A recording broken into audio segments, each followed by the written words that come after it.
അയ്യ വണക്കം. ഇതുവരെ ക്രിസ്ത്യാനികളോടും കന്യാസ്ത്രീകളോടും പള്ളിയിലച്ചന്മാരോടും അഗാധമായിട്ടുള്ള സ്നേഹം പുലർത്തിയിരുന്ന നമ്മുടെ അടുപ്പുകൂട്ട് ചർച്ചക്കാരും നമ്മുടെ മീഡിയ ഫണ്ട് ഫാമിലിയും ഇപ്പോൾ അവർക്കെതിരെ തിരിഞ്ഞിരിക്കുകയാണ്. സുഹൃത്തുക്കളെ, ഇതുപോലത്തെ ടീമുകളെ ഞങ്ങളുടെ കരിയറിൽ കണ്ടിട്ടില്ല.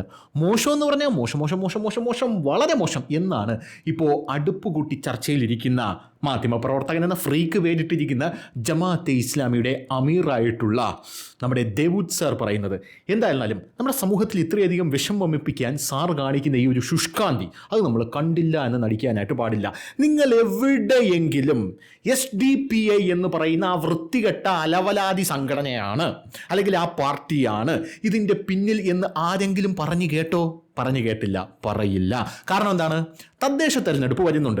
CPM പോലും അത് പറയില്ല. കാരണം CPMനും യുവന്മാർക്കുമായിട്ട് അന്തർധാരയിൽ ഒരുപാട് ഡീലുകളുണ്ട്. വെമ്പായം ഗ്രാമപഞ്ചായത്ത് അടക്കം യുവന്മാർ ഭരിച്ചിരുന്ന, ഒരുമിച്ച് ചേർന്നിരുന്ന് ചക്കരയും പീരയും പോലെ ചേർന്നിരുന്ന് ഭരിച്ചിരുന്ന ഒരുപാട് സാഹചര്യങ്ങൾ നിലവിലുണ്ട് എന്നുള്ളത് പരമമായിട്ടുള്ള യാഥാർത്ഥ്യമാണ്. CPMും SDPIയും അടക്കമുള്ള സംഘടനകൾ ഒരുമിച്ച് നിന്ന് പല തദ്ദേശ വാർഡുകളും ഭരിക്കുന്നുണ്ട് എന്നുള്ളത് നമ്മൾ ഇപ്പോഴും പരിശോധിച്ചാൽ നമുക്ക് മനസ്സിലാക്കാവുന്ന കാര്യമേ ഉള്ളൂ. പക്ഷേ അതിൻ്റെ തെളിവുകളൊക്കെ പുറത്തു വരുമ്പോൾ CPM പറയും, ഞങ്ങൾ ഭരിക്കുന്നു, ഞങ്ങൾ വർഗീയതയുമായിട്ട് കൂട്ടുകൂടലില്ല. ആരാണ് ആ വർഗീയത പരത്തുന്ന ആൾക്കാർ? അത് RSS എന്ന് പറയുന്ന ഒരു കാഴ്ചയാണ് നമുക്ക് എപ്പോഴും കാണാനായിട്ട് സാധിക്കുന്നത്. അപ്പോൾ ഇതാണ് ഇതിൻ്റെ ബേസിക് ആയിട്ടുള്ള സംഭവം എന്ന് പറയുന്നത്. അതുകൊണ്ട് SDPI ആണ് ഇവിടെ പ്രശ്നമുണ്ടാക്കിയെന്നോ SDPI ഭീകരരാണ് ഇവിടെ പ്രശ്നമുണ്ടാക്കിയെന്നോ ഇവർ പറയില്ല. ഇത് പറയാനായിട്ട് ഇവരുടെ നാക്ക് പൊന്തില്ല എന്നുള്ളതാണ് പ്രധാനപ്പെട്ട കാര്യം. കഴിഞ്ഞ ദിവസവും വരെ അടുപ്പുകൂട്ടി ചർച്ചയുണ്ടായിരുന്നു. ഈ വിഷയം വന്നപ്പോൾ ഉണ്ടല്ലോ, ഈ ഹിജാബിൻ്റെ വിഷയം വന്നപ്പോൾ 3-4 ദിവസം അടുപ്പുകൂട്ടി ചർച്ചയിൽ ഒരനക്കവും ഇല്ലായിരുന്നു. ഈ വിഷയം എങ്ങോട്ട് പോവും എന്നിങ്ങനെ നോക്കിയിരിക്കുകയായിരുന്നു. അല്ല, നമുക്ക് അനുകൂലമായിട്ടൊരു ആംഗിളിൽ ചാടിപ്പിടിക്കണ്ടേ? അങ്ങനെ ഒരു ആംഗിളിൽ ചാടിപ്പിടിച്ചാൽ മാത്രമല്ലേ നമ്മുടെ ഓഡിയൻസിന് കൺവീനിയൻസ് ആയിട്ട് ഈ വർഗീയത നമുക്ക് വമിപ്പിക്കാൻ പറ്റൂ. അങ്ങനെ വർഗീയ വിഷം വമിപ്പിക്കാൻ പറ്റിയ നല്ലൊരു ആംഗിളിൽ ചാടിപ്പിടിക്കാൻ പറ്റാത്തത് കൊണ്ട് തന്നെ ഭരണഘടനയും നിയമവും ഒക്കെ നമുക്ക് എതിരായതുകൊണ്ട് തന്നെ ഈ ഹിജാബ് വിഷയത്തിൽ, കാരണം 2018 നമ്മുടെ കേരള ഹൈക്കോടതി വിധി ഉണ്ടല്ലോ, മുഷ്താഖ് എന്ന് പറയുന്ന ജഡ്ജി പുറത്തിറക്കിയ ആ വിധിയൊക്കെ ഉള്ളതുകൊണ്ട് തന്നെ സ്നേഹത്തിൻ്റെ മാലാഖമാർ ഒരു കഷ്ണം തുണിയിൽ ഇങ്ങനെ കടിച്ചു തൂങ്ങരുത് എന്നുള്ള നൈതികമായിട്ടുള്ള ആംഗിളിൽ പിടിക്കുക അവർ വിചാരിച്ചിരുന്നത്. പക്ഷേ കഴിഞ്ഞ ദിവസം കുറച്ച് കടുപ്പിക്കുക മാത്രമല്ല, ഒരുപാട് ചരിത്രവും ഭൂമിശാസ്ത്രവും എടുത്തുകൊണ്ട് വന്ന് നമ്മുടെ ദേവൂദ് അണ്ണൻ വാരി വിതറുന്നുണ്ട് എന്നുള്ളതായിരുന്നു. അതുകൊണ്ടെന്താ, നമുക്കൊരു കണ്ടന്റായി. അണ്ണൻ പറയുന്ന മണ്ടത്തരങ്ങളെല്ലാം പൊളിച്ചെടുക്കുക, അണ്ണൻ പറയുന്ന കാര്യങ്ങളെല്ലാം നല്ല ഭംഗിയായിട്ടാണ് പറഞ്ഞു വയ്ക്കുന്നത്. കേട്ട് കഴിഞ്ഞാൽ ആർക്കും തോന്നും, എൻ്റെ രാജ്യം ഇങ്ങനെയൊക്കെ ആയിരുന്നു എന്ന്. പക്ഷേ യഥാർത്ഥത്തിൽ അതെല്ലാം പൊട്ടത്തരങ്ങളും മണ്ടത്തരങ്ങളുമാണെന്ന് അതിനെക്കുറിച്ച് ഒരു പഠനം നടത്തുമ്പോൾ മാത്രമേ നമുക്കറിയാനായിട്ട് സാധിക്കുകയുള്ളൂ. എന്തായാലും കഴിഞ്ഞ ദിവസം 13കാരിയെ തോൽപ്പിച്ച യുദ്ധം, നിങ്ങൾ എന്ത് നേടി കന്യാസ്ത്രീകളെ എന്ന് പറഞ്ഞുകൊണ്ട് കന്യാസ്ത്രീകൾക്കെതിരെ ആക്രോശവുമായിട്ട് ഈ കൂതറ ചാനൽ രംഗത്തെത്തിയിട്ടുണ്ട്. യവന്മാർ പറയുന്ന ആദ്യത്തെ കാര്യം എന്ന് പറയുന്നത്, നമ്മുടെ അടുപ്പുകൂട്ടി ചർച്ച തുടങ്ങുന്നു. തുടക്കത്തിൽ നമ്മുടെ നിഷാദ് റാവുത്തർ സാർ പറയുന്ന ആദ്യത്തെ കാര്യം എന്ന് പറയുന്നത്, ഈ വിഷയം യഥാർത്ഥത്തിൽ ഇവിടെ അവസാനിക്കുകയാണോ അതേ ഇവിടെ തുടങ്ങുകയാണോ? എന്താണ് തോന്നുന്നത്? അതായത് ഈ വിഷയം ഇവിടെ അവസാനിക്കുകയാണോ ഇവിടെ തുടങ്ങുകയാണോ എന്ന് റാവുത്തർ സാർ ചോദിക്കുന്നതിൽ പല തരത്തിലുള്ള അർത്ഥങ്ങളുണ്ട്. ഞാൻ പറയുന്നു ഈ വിഷയം ഇവിടെ തുടങ്ങുകയാണെന്ന്. അത് തുടങ്ങാനുള്ള പ്രധാനപ്പെട്ട ഒരു കാരണം എന്ന് പറയുന്നത്, ഈ SDPI എന്ന് പറയുന്ന ഈ തീവ്രവാദ സംഘടന അഥവാ തീവ്രവാദ പാർട്ടി ഇവിടെ നടത്തുന്ന, അത് പോപ്പുലർ ഫ്രണ്ടിൻ്റെ ഒരു സെറ്റപ്പാണല്ലോ SDPI എന്ന് പറയുന്നത്. പോപ്പുലർ ഫ്രണ്ടിനെ നമ്മൾ നിരോധിച്ചു, യവന്മാരെയും വൈകാതെ അടിച്ച് ചുരുട്ടും എന്നുള്ള കാര്യത്തിൽ ഒരു തർക്കവും വേണ്ട. നീയും തച്ചു വെച്ചോ എന്ന് മാത്രമേ മീഡിയ ഫണ്ടിനോട് അമിത്ഷായ്ക്ക് പറയാനുള്ളൂ. അപ്പോൾ ഇങ്ങനത്തെ കാര്യങ്ങളുമായിട്ടാണ് മുന്നോട്ട് പോകുന്നത്. അപ്പോൾ ഈ സുഡാപ്പികൾ എന്ന് പറഞ്ഞു കഴിഞ്ഞാൽ ഇവർ ഇവിടെയുള്ള മുസ്ലിങ്ങളെ എല്ലാം അപരവൽക്കരിക്കാൻ ശ്രമിച്ചുകൊണ്ടിരിക്കുകയാണ്. അതായത് ഇവിടെയുള്ള മുസ്ലിങ്ങൾക്ക് ഇവർ കൊടുക്കുന്ന സന്ദേശം എന്ന് പറഞ്ഞാൽ, നമ്മൾ നല്ല ഭംഗിയായിട്ട് മതസൗഹാർദ്ദത്തിൽ സെക്യുലറിസത്തിൽ ജീവിച്ചു പോകുന്ന ഒരു സൊസൈറ്റിയാണ് കേരളത്തിലെ സൊസൈറ്റി എന്ന് പറയുന്നത്. അങ്ങനെ നമ്മളിങ്ങനെ ജീവിച്ചു പൊയ്ക്കൊണ്ടിരിക്കുന്ന സാഹചര്യത്തിൽ ഇവരെന്ത് ചെയ്യും? ഇതുപോലത്തെ വിഷയങ്ങളൊക്കെ ഉണ്ടാക്കും. ഇതൊക്കെ ഒരു ടെസ്റ്റ് ഡോസാണ്. ഇതൊക്കെ ഉണ്ടാക്കി സമൂഹത്തിന് മുമ്പിലേക്ക് ഇങ്ങനെ ഇട്ട് കൊടുക്കും. ഇത് വലിയ വിഷയമായി. ഇപ്പോൾ ഭൂരിഭാഗമുള്ള നിഷ്പക്ഷരായിട്ടുള്ള നിഷ്കളങ്കരായിട്ടുള്ള പല മുസ്ലിം സമൂഹത്തിലെ പല ആൾക്കാരുടെ മനസ്സിൽ കന്യാസ്ത്രീക്ക് ശിരോവസ്ത്രം ഇടാം, എന്നാൽ ആ കുട്ടിക്ക് എന്തുകൊണ്ടാണ് ഹിജാബ് ഇടാൻ പറ്റാത്തത്? വളരെ സിമ്പിളായിട്ടുള്ള ഒരു ലോജിക്കാണ്. അതെന്തുകൊണ്ടാണ് ഇടാൻ പറ്റാത്തത് എന്നുള്ളൊരു ചോദ്യം അവരുടെ മനസ്സിലുണ്ട്. അതിന് ഒരുപാട് റീച്ച് കിട്ടുകയും എന്നാൽ അതിൻ്റെ നിയമപരമായിട്ടുള്ള സാധ്യതകൾ ഓരോ ആൾക്കാർ വിശദീകരിക്കുകയും അതിന് റീച്ച് കിട്ടാതിരിക്കുകയും ചെയ്യുന്ന സാഹചര്യത്തിലാണ് ഇവിടുത്തെ അപകടകരമായിട്ടുള്ള സിറ്റുവേഷൻ എന്ന് പറയുന്നത്. യഥാർത്ഥത്തിൽ കന്യാസ്ത്രീകൾക്ക് ശിരോവസ്ത്രം ഇടാം, കുട്ടികൾക്ക് ഇട്ടുകൂടാ എന്ന് ചോദിക്കുമ്പോൾ പോലീസിനെ തലയിൽ തൊപ്പിവെക്കാം, അങ്ങനെയാണെങ്കിൽ ക്രിമിനൽസിനും തൊപ്പിവെക്കാമല്ലോ എന്ന് പറയുന്ന സാധനത്തിന് റീച്ച് കിട്ടില്ല. ഇനി ഒരു പ്രതി ജഡ്ജിയുടെ അടുത്ത് നിൽക്കുന്നു, കോടതിയിൽ ജഡ്ജി കോട്ടിട്ടുകൊണ്ട് നിൽക്കുന്നു, അതുകൊണ്ട് ഈ പ്രതി പറയുകയാണ് എനിക്കും കോട്ട് വേണം എന്ന് പറയുന്ന ഒരു സാഹചര്യം നമ്മൾ വിശദീകരിക്കുമ്പോൾ അതിന് റീച്ചില്ല. എന്തായാലും നമുക്ക് ഈ കാര്യങ്ങളോട്ട് വരാം. അങ്ങനെ SDP എന്ന് പറയുന്ന സംഘടന ഇവിടെയുള്ള മുസ്ലിങ്ങളെ അപരവൽക്കരിക്കുന്നു. ഈ അപരവൽക്കരിച്ച് അവരുടെ ഉള്ളിൽ തന്നെ ഒരു തോന്നലുണ്ടാകുന്നു, നമ്മളിവിടെ ഒറ്റപ്പെടുകയാണ്, അതുകൊണ്ട് നമ്മൾ ഒരുമിച്ച് നിൽക്കണം. ആരാണ് നമ്മളെ ഒരുമിപ്പിക്കാനുള്ളത്? ഞങ്ങളാണുള്ളത് എന്ന് പറഞ്ഞ് യൗമാർ രംഗപ്രവേശനം ചെയ്യും. അങ്ങനെയാണ് യൗമാരുടെ സ്ട്രാറ്റജി എന്ന് പറയുന്നത്. പക്ഷേ അതിനു മുമ്പ് നിന്നെയൊക്കെ അടിച്ച് ചുരുട്ടു, അത് വേറെ കാര്യം. എത്ര വെള്ളം കോരിയിട്ട് ഒരു കാര്യമില്ല. അവസാനം തൊട്ടിയിലാണ് നീയൊക്കെ വെള്ളം കോരണമെന്ന് ഓർമ്മിച്ചോ. കേന്ദ്രം ആര് ഭരിക്കുന്നതെന്ന് അറിയാലോ. എന്തായാലും നമ്മുടെ ശിവൻകുട്ടി അണ്ണനൊക്കെ ഇതിന് വളം വെച്ച് കൊടുക്കുകയാണ്. അണ്ണൻ അറിഞ്ഞോ അറിയാതെയോ എന്നുള്ളതാണ് വേറൊരു കാര്യം. തദ്ദേശ തെരഞ്ഞെടുപ്പൊക്കെ വരികയാണല്ലോ, അതിൻ്റെയൊക്കെ ഒരു ഭയത്തിലായിരിക്കും വളം വെച്ച് കൊടുക്കുന്നത്. അണ്ണൻ അതിനൊക്കെ ഇങ്ങനെ വളം വെച്ച് കൊടുത്തുകൊണ്ട് അണ്ണൻ വലിയ രീതിയിൽ വാദിച്ചുകൊണ്ടിരിക്കുകയാണ്. അണ്ണൻ പറയേണ്ടതിൽ ഒരു കാര്യം മാത്രമേ ഉള്ളൂ, ഇവിടെ വർഗീയ സംഘർഷം നടത്തുന്നത് SDP ആണ്. യവന്മാരെ ഞാൻ അടിച്ചു ചുരുട്ടും, അതുകൊണ്ട് മാനം മര്യാദയ്ക്ക് ജീവിച്ചോണം. ഇവിടെ SDP നടത്തിയാലും ഹിന്ദുക്കൾ നടത്തിയാലും ക്രിസ്ത്യാനികൾ നടത്തിയാലും ഈ മൂന്നിനെയും ഞാൻ അടിച്ചു ചുരുട്ടും എന്നൊരൊറ്റ വാക്ക് മാത്രം പറഞ്ഞാൽ മതിയായിരുന്നു. 3 പേരും ക്ലിയറാണ്. അതായത് അന്നത്തെ സ്റ്റാൻഡ് വളരെ ക്ലിയറാണ്. അതുകൊണ്ട് എന്താണോ നമ്മുടെ ഭരണഘടന പറയുന്നത്, എന്താണോ കോടതി പറഞ്ഞിരിക്കുന്നത്, എന്താണോ ആ ഇൻസ്റ്റിറ്റ്യൂഷൻ പറഞ്ഞിരിക്കുന്നത്, അങ്ങനെയുള്ളൊരു സാഹചര്യത്തിൽ അതനുസരിച്ച് മുന്നോട്ട് പോവുക. മോൾക്ക് വേണമെങ്കിൽ വേറെ സ്ഥാപനത്തിൽ പോയി ചേരുമ്പോൾ അവിടെ ഹിജാബ് ധരിക്കാമെന്നുള്ള നിയമം ഉണ്ടെങ്കിൽ അവിടെ ധരിച്ചോളൂ. ഇവിടെ ധരിക്കേണ്ട എന്നാണ് നിയമമുള്ളത്. അതുകൊണ്ട് ഇവിടെ ധരിക്കേണ്ട. അതിന് ഭരണഘടനാപരമായിട്ടുള്ള അവകാശങ്ങളുണ്ട്, ഭരണഘടനാപരമായിട്ടുള്ള സാധുതയുണ്ട്. ഈ ഭരണഘടനാപരമായിട്ടുള്ള സാധുതയുണ്ട് എന്ന് പറയുമ്പോൾ എനിക്ക് ആർട്ടിക്കിൾ 25 ഭരണഘടനാപരമായിട്ട് മൗലികമായിട്ടുള്ള അവകാശമില്ല ഇത് ധരിക്കാൻ എന്ന് പറയുമ്പോൾ ആ അവകാശത്തിനെക്കാട്ടിലും വലുതാണ് മോളെ ഈ അവകാശം ഭരണഘടനയിൽ എഴുതി വെച്ചിരിക്കുന്നത് എന്നുകൂടെ പറഞ്ഞാൽ ഈ പ്രശ്നം അവിടെ സോൾവ് ആയി, യൗമാരെ അടിച്ചു ചൂട്ടായിരുന്നു. പക്ഷേ അങ്ങനെയല്ല കാര്യങ്ങൾ മുന്നോട്ട് പോകുന്നത്. അപ്പോൾ കഴിഞ്ഞ ദിവസം നമ്മുടെ ദേവൂത് സാർ പറയുന്ന കുറച്ച് കാര്യങ്ങളുണ്ട്. ദേവൂത് സാർ പറയുന്നത് Mumbai NG Acharya and DK college എന്ന് പറയുന്ന ഒരു കോളേജുണ്ട്. ആ കോളേജ് കുറേ കുട്ടികൾ, അതായത് അവിടെയും സമാനമായിട്ടുള്ള വിഷയം തന്നെയായിരുന്നു. ആ കുട്ടികളുടെ പിറകിലും ഇതുപോലുള്ള ക്ഷുദ്രശക്തികളായിരുന്നു. ആ കുട്ടികൾ എന്ത് ചെയ്യുന്നു, ഞങ്ങൾക്ക് ഹിജാബ് ധരിക്കണം എന്ന് പറഞ്ഞുകൊണ്ട് എവിടെ പോയി? കോടതിയിൽ പോയി. കോടതിയിൽ പോകുന്ന മുമ്പേ സ്കൂളിൽ ഒരു പ്രക്ഷോഭമൊക്കെ നടത്തി നോക്കി, സ്കൂൾ സമ്മതിച്ചില്ല. കോടതിയിൽ പോയപ്പം മുംബൈ കോടതി എന്ത് പറഞ്ഞു? ധരിക്കേണ്ടെന്ന് പറഞ്ഞു. കാരണം ഇത് അനുവദനീയമല്ല, അതുകൊണ്ട് ധരിക്കേണ്ടെന്ന് പറഞ്ഞു. അപ്പോൾ ഇവർ ചാടിക്കയറി സുപ്രീം കോടതിയിലേക്ക് പോയി. സുപ്രീം കോടതിയിലേക്ക് പോയപ്പോൾ സുപ്രീം കോടതി പറഞ്ഞു, മക്കളെ നിങ്ങൾ ധരിച്ചോ എന്ന് പറഞ്ഞു. അതാണ് സുപ്രീം കോടതി. അപ്പോൾ ആ വിധിയുണ്ട്, ആ വിധി നമ്മൾ കണ്ടുപിടിക്കണം എന്നാണ് ദാവൂദ് അണ്ണൻ പറയുന്നത്. പിന്നെ ദാവൂദ് അണ്ണൻ അതിനകത്ത് പറയാതെ ഒളിച്ചു വെച്ചൊരു കാര്യമുണ്ട്. സുപ്രീം കോടതി അങ്ങനെ പറഞ്ഞത് ഒരു അന്തിമ വിധിയല്ല. സുപ്രീം കോടതി പറഞ്ഞത് ഒരു ഇൻറ്ററിം വിധിയാണ്, അതായത് ഒരു ഇടക്കാല വിധി മാത്രമാണ്. അതിൻ്റെ പിന്നാലെ സുപ്രീം കോടതി വേറൊരു കാര്യം കൂടെ പറഞ്ഞിട്ടുണ്ട്. ആ കോളേജിൻ്റെ അവകാശങ്ങൾ സംരക്ഷിക്കാൻ കൂടെ സുപ്രീം കോടതി ബാധ്യസ്ഥയായി നിൽക്കുന്നത് കൊണ്ട് തന്നെ കോളേജിൻ്റെ വാദങ്ങൾ ഇനിയും തുടരാം. കോളേജിൻ്റെ വാദങ്ങൾ തുടരാനുള്ള സമയം ഞങ്ങൾ നീട്ടി നൽകിയിരിക്കുന്നു എന്നൊരു കാര്യം കൂടെ അവിടെ പറഞ്ഞിട്ടുണ്ട്. അപ്പോൾ അതൊരു പൂർണ്ണമായിട്ടുള്ളൊരു വിധിയല്ല എന്നുള്ളതാണ് നമ്മൾ മനസ്സിലാക്കേണ്ട ഒരു കാര്യം എന്ന് പറയുന്നത്. പിന്നെ കേരളത്തിലെ പോലെയല്ല മുംബൈ എന്ന് പറയുന്ന അല്ലെങ്കിൽ മഹാരാഷ്ട്ര എന്ന് പറയുന്ന ആ ഒരു സംസ്ഥാനത്തിൻ്റെ സാമൂഹിക സാഹചര്യങ്ങൾ എന്ന് പറയുന്നത് വളരെ സെൻസിറ്റീവായിട്ടുള്ളൊരു പ്രദേശമാണ്.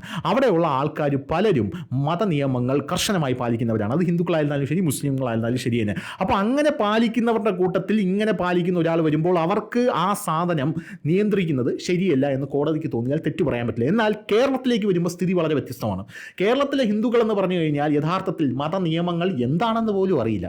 പാലിക്കാൻ പറ്റുമോ? വേണമെങ്കിൽ പാലിക്കാം, പാലിച്ചില്ലെങ്കിലോ ഒരു കുഴപ്പമില്ല എന്ന് പറയുന്ന ടീമാണ് ഇവിടെ ഉള്ളത്. എന്നാൽ കേരളത്തിലെ മുസ്ലിം സമൂഹത്തെ നോക്കൂ, കർശനമായി അവർ മതനിയമങ്ങൾ പാലിക്കുന്ന ടീമാണ്. അതുകൊണ്ട് അത്ര സെൻസിറ്റീവ് അല്ല വിഷയങ്ങൾ. അതായത് ഒരു സ്കൂളിൽ അല്ലെങ്കിൽ ഒരു കോളേജിൽ ഹിജാബ് ധരിക്കേണ്ട എന്നുള്ള ഒരു നിയമമുണ്ട്. ആ നിയമം പാലിച്ച് അവിടെ 59 കുട്ടികളും ഒരു ക്ലാസ്സിലിരിക്കുമ്പോൾ 60ാമത്തെ കുട്ടി പറയുകയാണ് എനിക്കിത് ധരിക്കണം. എന്നാൽ സ്കൂളിൻ്റെ നിയമം അനുസരിച്ച് അത് ധരിക്കേണ്ട എന്ന് പറയുന്നു. അങ്ങനെയാണെങ്കിൽ ധരിക്കേണ്ട എന്ന് കേരളത്തിൻ്റെ സാമൂഹിക സാഹചര്യം അനുസരിച്ച് നമ്മുടെ കോടതി വിധിക്കുകയുള്ളൂ.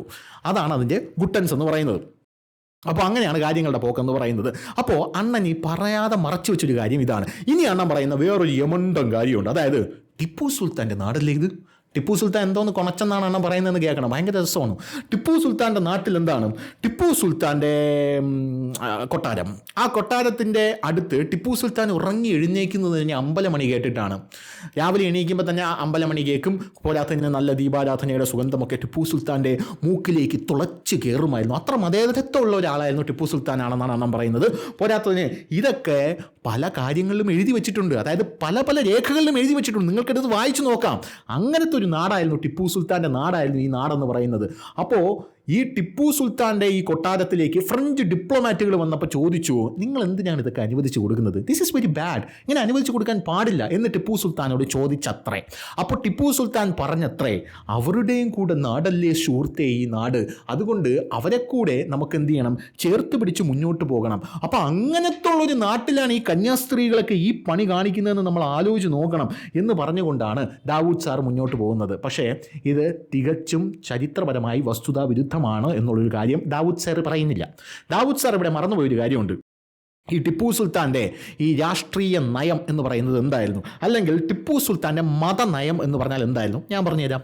ഈ മതനയം മൂന്നായിട്ട് തിരിച്ചിട്ടുണ്ട് ടിപ്പു സുൽത്താൻ്റെ ഒന്നാമത്തെ മതനയം എന്ന് പറയുന്നത് രാഷ്ട്രീയ മതനയമായിരുന്നു. ഈ രാഷ്ട്രീയ മതനയം എന്ന് പറഞ്ഞാൽ ടിപ്പു സുൽത്താൻ്റെ ജനപ്രിയത നിലനിർത്താൻ ആരാണോ ഭൂരിപക്ഷമുള്ളത് ആ പ്രദേശങ്ങളിൽ ആ ഭൂരിപക്ഷമുള്ള ജനതയെ പ്രീണിപ്പിക്കുക എന്നുള്ളതായിരുന്നു ടിപ്പു സുൽത്താൻ്റെ രാഷ്ട്രീയ മതനയം എന്ന് പറയുന്നത്.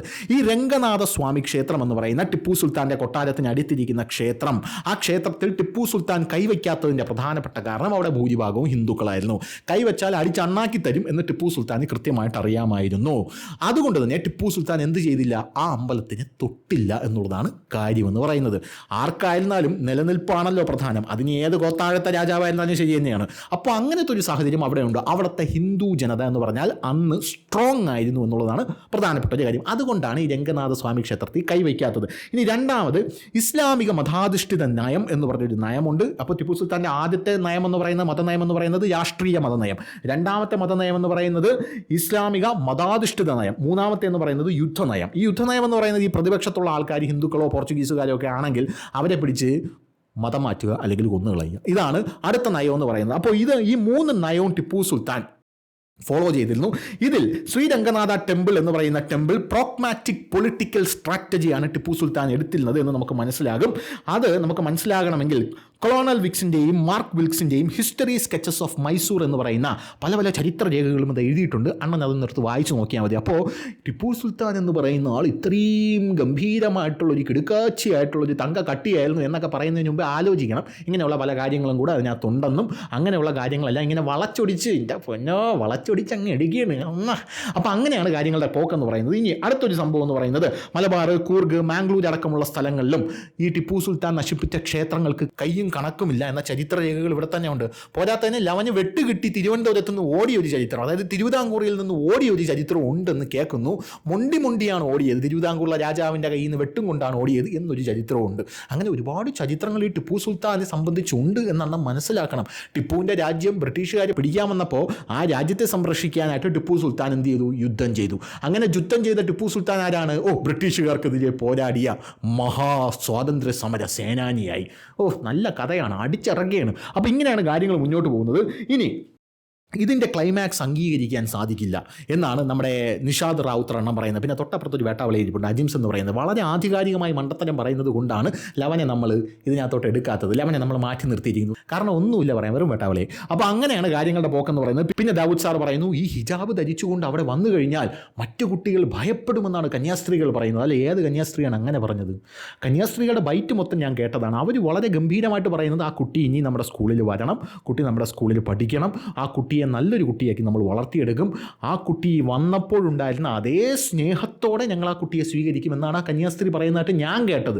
യുവന്മാർ അതിനകത്തിൽ നിന്ന് വാരി വിതറുന്നത് ആ കുട്ടി അവിടെ വന്നപ്പോൾ ഹിജാബ് ധരിച്ചുകൊണ്ടാണ് വന്നത്, ഹിജാബ് ധരിച്ചുകൊണ്ട് വന്ന കുട്ടിയെ നോക്കി കന്യാസ്ത്രീകൾ ആക്രോശിച്ചപ്പോൾ കുട്ടി ഭയന്ന് പോയി. എടേ, നീയൊക്കെ ഈ ശൂലം ഭ്രൂണം ഗർഭിണി ഉണ്ടാക്കിയെടുക്കുന്നത് പോലെ കെട്ടുകഥകൾ ഉണ്ടാക്കിയെടുക്കുക, ഇത് പഴയ കാലമൊന്നുമല്ല, ഇത് ഡിജിറ്റൽ യുഗമാണ്. ഇതൊക്കെ ആരാണ് പറഞ്ഞത്, എന്താണ് പറഞ്ഞത്? മോനെ നിൻ്റെ വീട് എവിടെയാണ്, നാടെവിടെയാണ്, ഇതിന് വല്ല തെളിവും ഉണ്ടോ എന്ന് ചോദിച്ചു കഴിഞ്ഞാൽ ഇവന്മാർക്ക് അണ്ണാക്കി പിരിവെട്ടിയിരിക്കും എന്നുള്ളതാണ് വേറൊരു കാര്യം. കന്യാസ്ത്രീകൾ അങ്ങനെ ഭയപ്പെടുത്തി യൂത്ത് ഫെസ്റ്റിവലിനകത്ത് കയറ്റിയില്ല എന്നൊക്കെ പറഞ്ഞ് അങ്ങ് അടിച്ചു വിടുകയാണ്. ഇത് ഏത് SDP ഏത് സെക്രട്ടറി പറഞ്ഞു തന്ന കഥയാണ് എന്ന് കൂടെ ഒന്ന് പറഞ്ഞു എന്ന് കഴിഞ്ഞാൽ നമുക്ക് കുറച്ചുകൂടെ ഒരു സോഴ്സ് കിട്ടിയാണ് വിശ്വസിക്കാനുള്ള. അങ്ങനെയൊക്കെയാണ് അവന്മാർ ഈ കാര്യങ്ങളെ പറഞ്ഞ് പരത്തുന്നത്. പിന്നെ ചോദിക്കുന്നത്, മാലയിട്ട് കറുപ്പെടുത്ത് വരുന്ന ഒരു കുട്ടിയെ കാണുമ്പോൾ, അതായത് ശബരിമലയ്ക്ക് പോകാനായിട്ട് മാലയിട്ട് കറുപ്പെടുത്ത് വരുന്ന ഒരു കുട്ടിയെ കാണുമ്പോൾ ഇവർക്ക് ഈ ഒരു ഭയം വരുമോ എന്നാണ് നമ്മുടെ ദാവൂദ് സാർ ചോദിക്കുന്നത്. ഞാൻ ഈ സ്കൂളിലൊക്കെ പഠിച്ചിട്ടുള്ളതാണ്. ഈ സ്കൂളിൽ ഇങ്ങനെ പഠിക്കുന്ന ഈ സമയത്ത് എൻ്റെ ക്ലാസ്സിൽ ഈ ശബരിമലയ്ക്ക് പോകാൻ മാലയിട്ട് കുട്ടികൾ വരും. പക്ഷേ കറുപ്പൊന്നും കൊടുത്ത് വരയില്ല. ഈ ഇട്ട് വരുന്ന മാല പോലും കാണാനായിട്ട് സാധിക്കില്ല യവന്മാരുടെ. ഈ മാലയൊക്കെ യവന്മാർ അകത്തിട്ടുകൊണ്ടാണ് വരുന്നത്. മാല എന്ന് പറയുന്ന സാധനമായി യൂണിഫോമിൽ നോക്കുമ്പോൾ എവിടെയുടെ മാല എന്ന് നമുക്ക് കാണാൻ പോലും സാധിക്കില്ല. പോരാത്തതിന് യവന്മാരുടെ ഒരു ടെക്നിക്കുണ്ട്. ഈ മാലയിട്ട് ഹോംവർക്ക് എഴുതാതെ വരും. ഹോംവർക്ക് എഴുതാതെ വന്നിട്ട് ടീച്ചർ അടിക്കാനായിട്ട് പിടിക്കുമ്പോൾ കൈ നീട്ടാ എന്ന് പറയുമ്പോൾ ഇവന്മാർ കൈ നീട്ടി നിർത്തും. എന്നിട്ട് അടിക്കാനായിട്ട് ഇങ്ങനെ പൊക്കുമ്പോൾ തൊട്ടടുത്ത് നിന്ന് ഇവൻ്റെ ഒരു കൂട്ടുകാരൻ പറയും, ടീച്ചർ അടിക്കല്ലേ, അവൻ ശബരിമലയ്ക്ക് പോകാൻ മാല ഇട്ടിരിക്കുകയാണ്, അടിക്കല്ലേ ടീച്ചറെ എന്ന് പറയുന്ന ഒരു സാഹചര്യമുണ്ട്. അപ്പോൾ ടീച്ചർ നോക്കിയിട്ട് തന്നെയാടാ, തന്നെ ടീച്ചർ ദാണ്ടെ എൻ്റെ മാല കണ്ടോ എന്ന് പറഞ്ഞ് എടുത്ത് കാണിക്കുമ്പോഴാണ് നമ്മളൊക്കെ കാണുന്നത് ഒരു മാല ഇട്ടിട്ടുണ്ടെന്ന്. എന്നിട്ടും മാല ഇട്ടെന്ന് പറഞ്ഞ് നിനക്ക് ഹോംവർക്ക് ചെയ്തുകൂടെ? എടാ, മാല ഇടുന്നത് എന്തിനാണ്? നിൻ്റെ കാര്യങ്ങൾ നീ നല്ലതുപോലെ ചെയ്ത് നല്ലൊരു മനുഷ്യനാവാനാണ്. എന്നിട്ട് പോലും നീ മാല ഇട്ടിട്ട് ഇത് ചെയ്യില്ലെങ്കിൽ നിനക്കാണ് കൂടുതൽ അടി തരേണ്ടതെന്ന് പറഞ്ഞ് ആ കുട്ടിയെ അടിക്കുന്ന ടീച്ചർമാരും ഉണ്ടായിരുന്നു. അതിലൊന്നും യാതൊരു തെറ്റുമില്ല, തെറ്റ് പറയാനുമില്ല. കാരണം ഇങ്ങനെയുള്ള കാര്യങ്ങളൊന്നും, കാരണം ദൈവത്തിനെ മറയാക്കിക്കൊണ്ട് ഈ ഉഴപ്പുന്നവന്മാരെ ഒന്നും നമ്മൾ സപ്പോർട്ട് ചെയ്യുന്നില്ല. അന്ന് സപ്പോർട്ട് ചെയ്യുന്നില്ല, ഇന്ന് സപ്പോർട്ട് ചെയ്യുന്നില്ല. ദൈവഭക്തി നമുക്ക് വരേണ്ടത് എന്തിനാണ്? നല്ല കാര്യങ്ങൾ ചെയ്യാനും ചെയ്യേണ്ട കാര്യങ്ങൾ ചെയ്യേണ്ട സമയത്ത് ചെയ്യാനും അലസതയും മടിയും എല്ലാം ഒഴിവാക്കി നല്ലൊരു മനുഷ്യനായി ഈ സൊസൈറ്റിക്ക് നന്മ ചെയ്യാനുമാണ് ദൈവഭക്തി നമുക്ക് വരേണ്ടത്. അങ്ങനെയുള്ളൊരു സാഹചര്യത്തിൽ യുവമാർ ഇങ്ങനൊരു ടെക്നിക്ക് ഉപയോഗിച്ചിരുന്നു. അന്ന് പോലും ടീച്ചർമാർ അവരെ വെറുതെ വിട്ടിട്ടില്ല എന്നുള്ളതാണ്. ഇനി ഈ കറുപ്പെടുത്ത് തേങ്ങ അടിച്ച് ഇനിയിപ്പോൾ നാളെ അടുപ്പ് കൂട്ടി ചർച്ചയിൽ പറയും, കുട്ടി പണ്ടൊക്കെ ആണെങ്കിൽ ശബരിമലയിൽ പോകുന്ന കുട്ടികൾ കറുപ്പെടുത്ത് വരും, എന്നിട്ട് തേങ്ങ അടിക്കും. സ്കൂളിൻ്റെ ഫ്രണ്ടിൽ നമ്മുടെ സദാനന്ദൻ്റെ സമയത്തിൽ ദിലീപ് അടിക്കുന്ന പോലെ തേങ്ങ അടിക്കും. തേങ്ങ അടിച്ചിട്ട് എന്ത് ചെയ്യും? അവിടെ ഗണപതി ഹോമമൊക്കെ നടത്തിയിട്ടാണ് അകത്ത് കയറുമെന്ന് ഇവന്മാർ പറയുമെന്ന് എനിക്ക് അറിഞ്ഞുകൂടാ.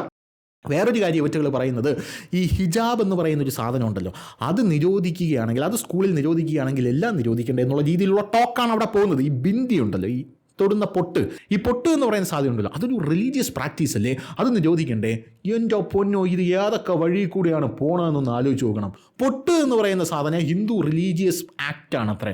പൊട്ട് എന്ന് പറയുന്ന സാധനം ഇവിടെയുള്ള ഹിന്ദുക്കളും ക്രിസ്ത്യാനികളും മുസ്ലിങ്ങളും എല്ലാം ഇടുന്നൊരു സാധനമാണ് പൊട്ട്. സ്ത്രീകളാകുമ്പോൾ പൊട്ട് വയ്ക്കും, കമ്മലിടും, മാലയിടും, അങ്ങനെ പല കാര്യങ്ങളും. പിന്നെ തലയിൽ ക്ലിപ്പ് വയ്ക്കും, അങ്ങനത്തെ പല കാര്യങ്ങളും. ഇനി ഈ ക്ലിപ്പ് കണ്ടിട്ട് നാളെ ഇത് പണ്ട് ഹിന്ദു സ്ത്രീകൾ തലയിൽ ഈ അമ്പലത്തിൽ നിന്ന് വരുന്ന മുല്ലപ്പൂ ചൂടാനായിട്ട് ഉപയോഗിച്ച ഒരു സമ്പ്രദായമാണ് എന്ന് പറഞ്ഞ ഇവന്മാർ രംഗത്തെത്തിയില്ലെങ്കിലേ അതിശയമുള്ളൂ. അപ്പം ഞാൻ ഈ ബിന്ദി എന്ന് പറയുന്ന സാധനം, പൊട്ട് എന്ന് പറയുന്ന സാധനം എന്താണ് ഇതിൻ്റെ യഥാർത്ഥത്തിലുള്ള സംഭവം എന്ന് നോക്കിയപ്പോൾ എനിക്ക് മനസ്സിലാക്കാൻ സാധിച്ചത്, ഇതിന് ഹിന്ദു ട്രഡീഷനുമായിട്ട് ബന്ധമുണ്ട്. എന്നിരുന്നാൽ പോലും ഇത് വേൾഡ് വൈഡ് അക്സെപ്റ്റ് ചെയ്തിരിക്കുന്നത് കൾച്ചറൽ ആൻഡ് എസ്തറ്റിക് മീനിങ് ആണ്. അതായത് ഒരു സ്ത്രീയുടെ സൗന്ദര്യവർദ്ധക ഒരു സാധനമായിട്ടാണ് ഈ പൊട്ട് സ്ത്രീകൾ തൊടുന്നത്. ഹൃദയത്തിലെ ആ ഡയലോഗൊക്കെ കേട്ടില്ലേ, അകത്ത് പോയി കഴിഞ്ഞാൽ ഒരു പെട്ടിയുണ്ട്, ആ പെട്ടി തുറന്ന് നോക്ക്, പെട്ടി തുറന്ന് നോക്കുമ്പോൾ ഒരു പൊട്ടുണ്ട്, ആ പൊട്ടി വീഴാത്ത ഒരാണുങ്ങളും ഈ ലോകത്ത് ജനിച്ചിട്ടില്ല എന്ന്. നല്ല ഉള്ള ഡയലോഗ് ആയിരുന്നെങ്കിലും ഈ സാഹചര്യത്തിൽ അതെടുത്ത് പ്രയോഗിക്കേണ്ടിയിരിക്കുന്നു എന്ന ആവശ്യകത ഉള്ളതുകൊണ്ട് മാത്രം ഞാനെടുത്ത് പ്രയോഗിച്ചതാണ്. ഇനി ഈ പൊട്ടെന്തിനാണ്? Over time, the bindi became a cultural ornament rather than a strictly religious one. Women and sometimes men during rituals or festivals across India, Nepal, Sri Lanka and Southeast Asia wear it as part of traditional attire. Today, many wear decorative or colored bindis simply as fashion accessories without any religious intention എന്നാണ് പറയുന്നത്. Religious intention ഇല്ലാതെ ഇവിടെ എല്ലാവരും ധരിക്കുന്ന ഒരു സാധനമാണ് പൊട്ട്. ഹിന്ദുക്കളും ക്രിസ്ത്യങ്ങളും മുസ്ലിങ്ങളും എല്ലാം ധരിക്കുന്നുണ്ട്. പക്ഷേ ഹിജാബ് എന്ന് പറയുന്ന സാധനം ഒരു മുസ്ലിം സ്ത്രീ റിലീജിയസ് ഇൻറ്റൻഷനോടുകൂടി മാത്രം ധരിക്കുന്നതാണ്, അല്ലെങ്കിൽ ധരിപ്പിക്കുന്നതാണ് എന്നുള്ളത് നമുക്കെല്ലാവർക്കും കൃത്യമായിട്ട് അറിയാം. നല്ല രീതിയിൽ ഇങ്ങനെ കുണച്ചോണ്ട് പോവേണം ഒരു സൈഡിൽ കൂടെ. കൊള്ളാം, എനിക്ക് ഇഷ്ടപ്പെട്ടു. ഭയങ്കര രസകരമായിട്ടാണ് സാധനങ്ങളൊക്കെ കൊണ്ടുപോകുന്നത്. ഇതൊന്നാമത്തെ കാര്യം. ഇനി അടുത്തൊരു സംഭവം എന്ന് പറയുന്നത് നമ്മുടെ സാംസ്കാരിക നായകരുടെ മൗനമാണ്. ഈ ശബരിമലയിൽ സ്ത്രീകളെ കയറ്റാൻ പറ്റിയില്ലെങ്കിൽ യവന്മാർ എന്ത് ചെയ്യും? സ്ത്രീകൾ കയറിയില്ലെങ്കിൽ യവന്മാർ മുണ്ടൂരി തലയിൽ കെട്ടും. അതായത് ഒരു സ്ത്രീയുടെ തലയിൽ ഒരു തുണിയിട്ട് ആ സ്ത്രീയുടെ തല മറയ്ക്കുകയാണ്. ആ സ്ത്രീയുടെ തല മറയ്ക്കുന്ന ഈ സാഹചര്യത്തിൽ യുവമാർക്ക് യാതൊരുവിധ പ്രശ്നവും തോന്നുന്നില്ല എന്നുള്ളതാണ്. യാതൊരുവിധ പ്രശ്നവും തോന്നുന്നില്ല. ഈ സാധനം നമ്മുടെ വെസ്റ്റ്, അതായത് പാശ്ചാത്യ രാജ്യങ്ങളിൽ പല രാജ്യങ്ങളും ഇതിനെതിരെ വലിയ പ്രതിഷേധം ഉയർന്നു വന്നിട്ടുണ്ട്. ഇറാനിൽ ഹിജാബ് സ്ത്രീകൾ ഊരി വലിച്ച് ദൂരെ എറിയും, ഇത് ഞങ്ങളുടെ സ്വാതന്ത്ര്യത്തിൻ്റെ ലംഘനമാണെന്ന് പറയുമ്പോൾ ഇവിടെയുള്ള സാംസ്കാരിക നായകർ കൂട് തുറന്നിറങ്ങി കൊലയ്ക്കും. പക്ഷേ ഇവിടെ അത്തരത്തിലൊരു പ്രശ്നം വരുമ്പോൾ ഇവന്മാർ മിണ്ടത്തില്ല. ഇവന്മാർക്ക് പേടി, കഴുത്തിന് മോളെ തല കാണില്ല, ആ ഒരു പേടി. അപ്പോൾ അന്തമാതിരി ഒരു മൾട്ടിപ്പിൾ ഡാഡി സിൻഡ്രോം ഇവിടെ എടുക്കരുത് എന്ന് പറഞ്ഞുകൊണ്ട് നിർത്തുന്നു. നന്ദി, നമസ്കാരം. അപ്പോൾ ശരി.